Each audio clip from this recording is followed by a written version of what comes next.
my friends, and welcome to another episode of the Great Books of Philosophy.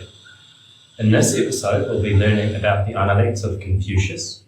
These are a collection of Confucius's aphorisms and prescriptions brought together by his pupils after he died. The text itself is divided into 20 short chapters. Each is loosely connected by a theme or idea. The book is mostly written as a short dialogue, typically between Confucius, or the master, and one of his pupils. The text can sometimes feel like it's missing context, and the translation efforts can leave you wondering what was really meant in their minds at the time. But personally, I really enjoy this style of philosophy. I've always felt like it gives you a bit of a window into how it really felt at that time, particularly when they tell anecdotes of their jobs and duties of their daily lives. It personalizes the text for me, which is nice, especially when you're reading a text from 2,500 years ago. I think it's neat. Anyway, here are 5 key ideas from the text that I think that you should know.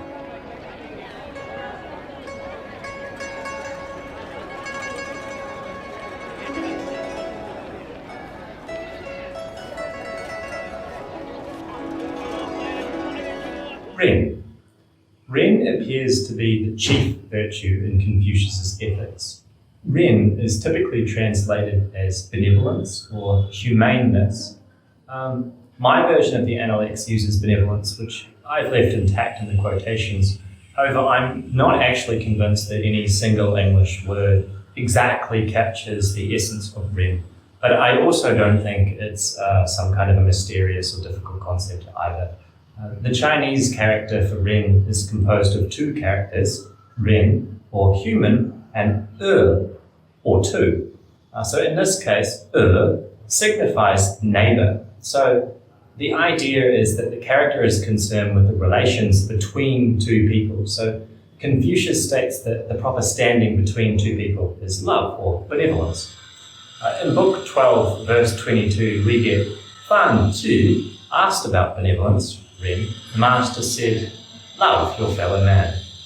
In other words, Ren is the disposition of loving your fellow human beings. And I think that's nice. I think that's a fairly firm and familiar bedrock to underpin an ethical system. Confucius believed that Ren was innate within us, but it can be expressed to a greater or lesser extent. In so doing, he is making a claim about human nature, that we are inherently humane and kind, but also note the emphasis on expressing that Ren within ourselves. Ren is to be inwardly sought. The master said, is benevolence, Ren, really far away? No sooner do I desire it than it is here. So remember to bring out your Ren in your own nature.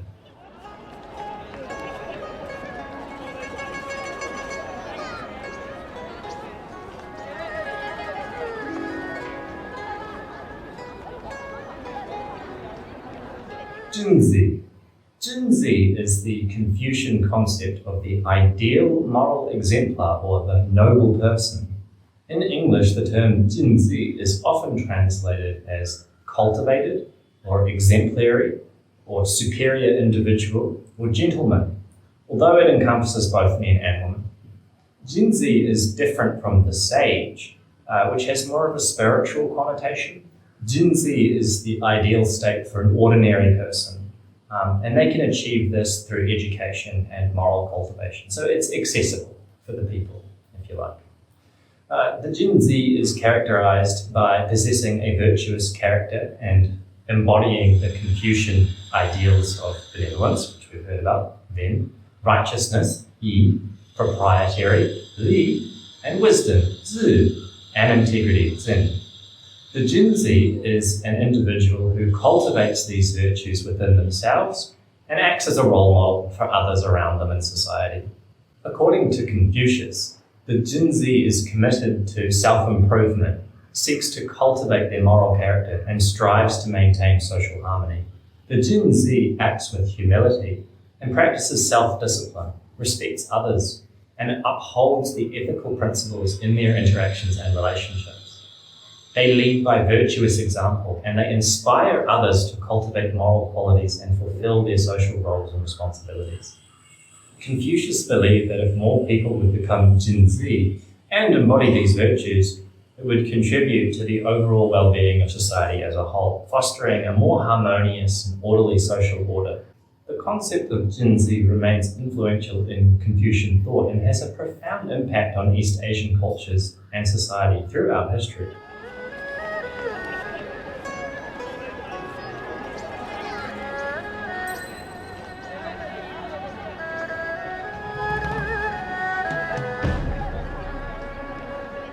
Li. Li refers to the concept of ritual, propriety, or etiquette. It is one of the key principles and plays a central role in shaping our social interactions, relationships, and our ethical conduct. Li encompasses a set of norms and rules and rituals that govern various aspects of life, including ceremonies, social customs, moral behaviour, and proper conduct in different contexts. It provides guidelines for individuals to navigate their role and relationships within society, and it promotes social harmony and order. The practice of Li involves following established rituals and customs, displaying proper manners, and adhering to social norms. It encompasses actions, gestures, words, and behaviours that reflect respect, courtesy, and consideration for others. By conforming to Li, individuals demonstrate their commitment to maintaining harmonious social relationships and upholding moral values. Li extends beyond mere external forms and also encompasses the cultivation of inner virtue and sincerity. It involves aligning one's intentions, thoughts, and actions with the broader ethical framework of Confucianism, such as benevolence and righteousness.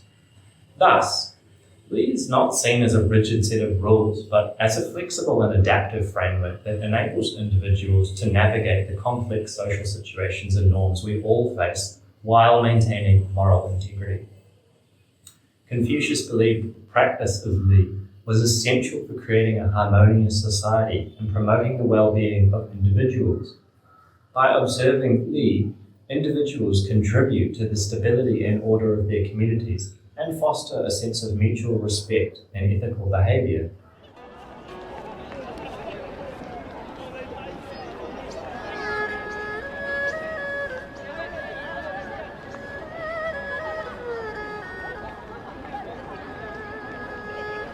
Learning. Confucius placed great emphasis on the pursuit of learning and education. As we've heard, Confucius believed that education was not only essential for personal development, but it's also crucial for the betterment of society as a whole. So Confucius advocated for a lifelong pursuit of learning. He believed that one should be constantly curious and eager to acquire new knowledge and open to new ideas. Confucius emphasized the role of learning in self-cultivation as well. He believed that individuals should strive for moral and intellectual growth. He said, "Is it not pleasant to learn with a constant perseverance and application?" Confucius encourages his disciples to actively seek knowledge and wisdom. He believed that true understanding comes from the exploration and accumulation of knowledge. He said, "He who learns but does not think is lost. He who thinks but does not learn is in great danger." Confucius also emphasized the need for humility and a receptive attitude when it comes to learning. He believed that one should approach learning with an open mind, willing to accept guidance and correction from teachers and mentors.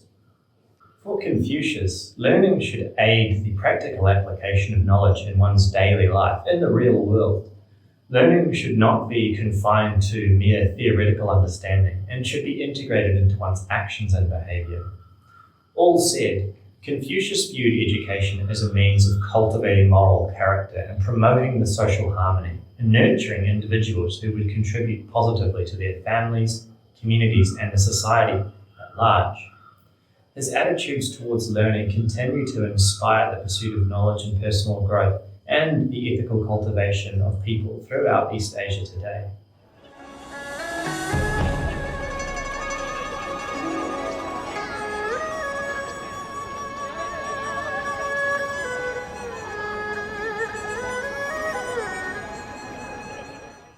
Government.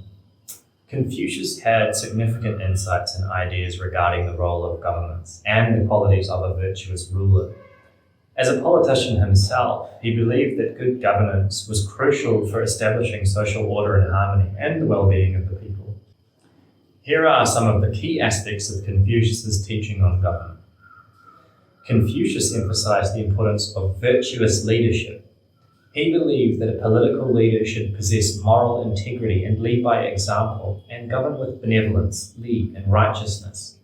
He stated, if the ruler himself is upright, all will go well without orders. But if he himself is not upright, even though he gives orders, they will not be obeyed. More than this, Confucius believed that a ruler should cultivate personal virtue and moral character to inspire and guide. He emphasized that a ruler should prioritize self-improvement and strive to be a model of ethical conduct.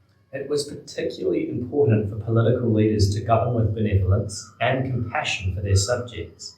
Ren was a key virtue of Confucius, as we've already heard, and accordingly he believed that a ruler should prioritize the well-being of the people and promote social harmony to address their needs.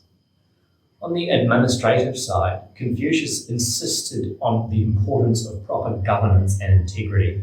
He believed that a ruler should administer justice fairly and uphold righteousness, which creates a just and stable society, a concept that we might now view as avoiding corruption or upholding the legitimacy of the state.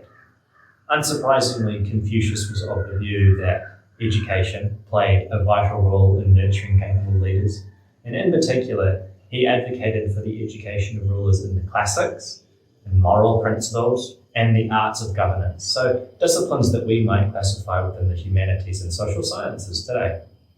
Overall, Confucius believed that good government required virtuous leadership, moral integrity, and a benevolent focus on the well-being of the people. He believed that when rulers embodied these qualities and govern with benevolence and righteousness, they contribute to a just and harmonious society.